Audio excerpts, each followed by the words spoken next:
Hello दोस्तों, कैसे हो आप लोग। राज ब्राइट स्टिचिंग में तहे दिल से आपका स्वागत है। आज फिर लाए एक नई कहानी। एक व्यापारी था, वो बहुत ही पूजा पाठ करता था और वो हमेशा दान करता था। एक बार ऐसा हुआ, दान करते करते उसका दान खत्म हो गया। तो वो घर वापस आता है और अपनी पत्नी से कहता है कि अब मेरे पास कुछ नहीं है दान करने के लिए और घर का गुजारा कैसे होगा, सब भगवान देखेंगे। तो पत्नी कहती है, नहीं, मैंने सुना है दूसरे नगर में एक सेठ हैं जो हमेशा पुण्य खरीदते हैं। आपने इतने पुण्य किए हैं, एक पुण्य बेच आओ और उसके बदले में जो वहां से मिलता है ले आओ। वो मना करता है व्यापारी, नहीं मैं ऐसा नहीं करूंगा। फिर मैं घर में कलेश होने की वजह से वो राजी हो जाता है और अगले दिन जब सुबह चलता है तो उसकी पत्नी 4 रोटी बनाकर देती है और कहती है रास्ते में जाते समय खा लेना। व्यापारी पैदल चल देता है और नगर के पास ही पहुंचने वाला होता है। तो उसके बाद सोचता है पहले खाना खा लो फिर चलो। जो ही वो पोटली खोलता है खाना खाने के लिए तो एक कुतिया आती है। उसी समय वो 3 बच्चों को जन्म दी होती है। तो उसके वजह से वो बच्चों को छोड़ के वो नगर में नहीं जा सकती थी कि कुछ खाए हो, और बारिश भी हो रही थी। तो व्यापारी एक रोटी उसके आगे डाल देता है और वो तुरंत चट से खा जाती है।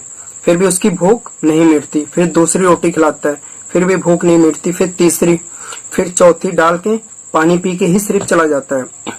वहां पहुंचता है सेठ के पास। तो सेठ जी कहते हैं कि आप पुण्य बेचने आए हो, आप शाम को आइए, मैं घर जा रहा हूँ, खाना खा के आऊंगा। फिर जब वो घर जाता है तो अपनी पत्नी को बताता है एक व्यापारी आया और वो अपना पुण्य बेचना चाहता है। उसकी जो पत्नी होती है, हमें वो पूजा पाठ करती है तो इसलिए वो ध्यान लगाती है।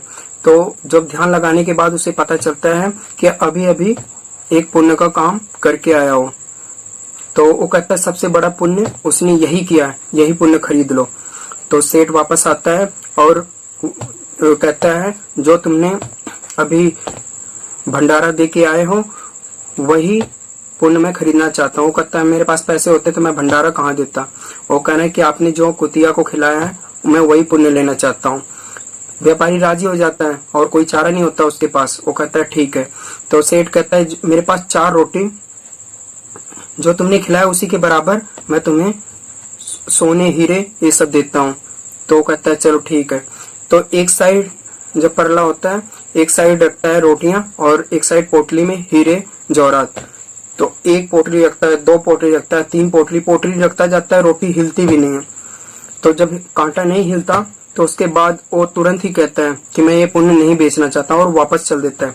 फिर सोचता है घर जाऊंगा तो घरवाली मेरे पे गुस्सा होगे, और इस वजह से वो रास्ते में पत्थर ईंट टुकड़े जो होते हैं उसको लेकर अपना एक पोटली बनाता है और लेके चला जाता है घर पे। और घर पे जाके कहता है कि ऐसा है कि इसे आप सुबह खोलना, क्योंकि इसमें जो मैं अपना पुण्य बेच के आया हूँ तो रात को ना खोलना, सुबह खोलना।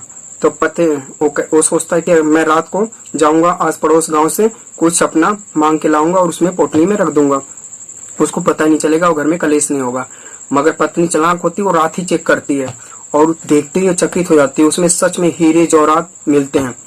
और जब व्यापारी रात को आता है तो कहते हैं कि अरे आपको तो बहुत हीरे जौहरात मिले हैं, सेठ ने तो बहुत दिया।